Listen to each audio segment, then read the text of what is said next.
In all of the British dependencies, these organizations, the front groups, were called the Royal Institute for International Affairs. In the United States, they chose a different name. They chose the Council on Foreign Relations, but it held exactly the same relationship to this inner society of Cecil Rhodes. Among the charter members were W. Averell Harriman of Union Banking, then President of the United States Woodrow Wilson's main advisor, Colonel Edward Mendell House, John D. Rockefeller, the founder of Standard Oil, banking mogul J.P. Morgan, and prominent bankster Paul Warburg. Well, the Council on Foreign Relations exists today. It's probably the most powerful single organization in America. Many observers, including myself, believe that it is the hidden government of the United States. These people are not elected to office, and most Americans don't even know who they are. But they are holding all of the important positions in society. There are only about 4,000 of them in the United States, but I don't care what organization you want to look at, whether it's government or whether it's universities or the large media centers or whatever it is. You look at the people at the tops of those organizations, the owners, the managers, the CEOs, the board of directors, and I'm going to say probably 80 to 90% of the great power centers of America are dominated by just those 4,000 people who are members of the Council on Foreign Relations. Throughout its history, it would contain extremely influential and powerful individuals in finance, business, media, and politics. Former presidents of the United States include Richard Nixon,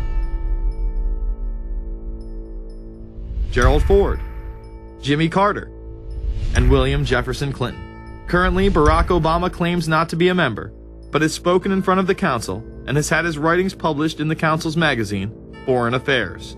It's been reported that you and your wife are in the globalist CFR, which is a Council on Foreign Relations. I'd like to know if that is true. Well, first of all, I'm not the Council on Foreign Relations. I don't know if I'm a official member. I've spoken there before. It basically is just a forum where a bunch of people talk about foreign policy, and so there's nothing. There's no official membership. I don't have a card or, a special handshake or anything like that. Now, why is that important? It's important because the avowed purpose of the Council on Foreign Relations is to create a new world order, a global government based on the model of collectivism. And that includes the elimination of the United States as a sovereign nation. That's why it's important. The people running this country are determined to destroy it. The Council was heavily criticized during the 1980s for being an organization hell-bent on destroying national sovereignty in favor of a world government. So many of its members hid their association with the organization. Dick Cheney had this to say in response to a question by David Rockefeller, who became the CFR's youngest director in 1949 and was chairman of the board from 1970 to 1985. He remains an honorary chairman to this day. It's good to be back at the Council on Foreign Relations. As Pete mentioned, I've been a member for a long time and was actually a director for some period of time. I never mentioned that when I was campaigning for re-election back home in Wyoming. Now, you are the president of the Council on Foreign Relations, all right? Yes, sir. You guys toy with countries of the world like toys, don't you? You're like the Illuminati, you're the Masons, you control everything, don't you? That's the rap on you guys. What's so interesting now, though, is who's on the chessboard. It's the toys, if you will, are a lot more than states. Notice that Mr. Haas does not deny that the CFR has massive control over the geopolitical arena, and instead tries to focus on the separate entities outside of nation-states. Current Secretary of State Hillary Clinton also reveals the importance of the CFR here. But it's good to have an outpost of the Council right here down the street from the State Department. We get a lot of advice from the Council, so this will mean I won't have as far to go to be told what we should be doing and how we should think about the future. You have these private groups that are run and created by the elite, by the ultra-rich, wealthy families that have been manipulating global markets from behind the scenes for generations. They create these private groups that then feed information to the government, to senators, to congressmen, their recommendations, their policy papers, what they think should happen. And it's fascinating because if you actually read what it is that they're doing, the recommendations that they make, they're very able to get them put in place.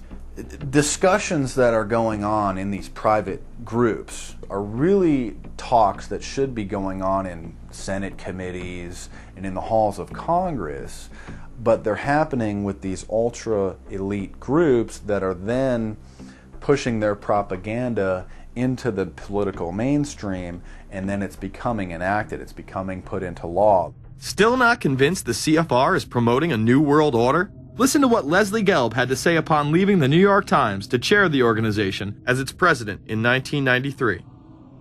I loved it. Doing a column is a great job.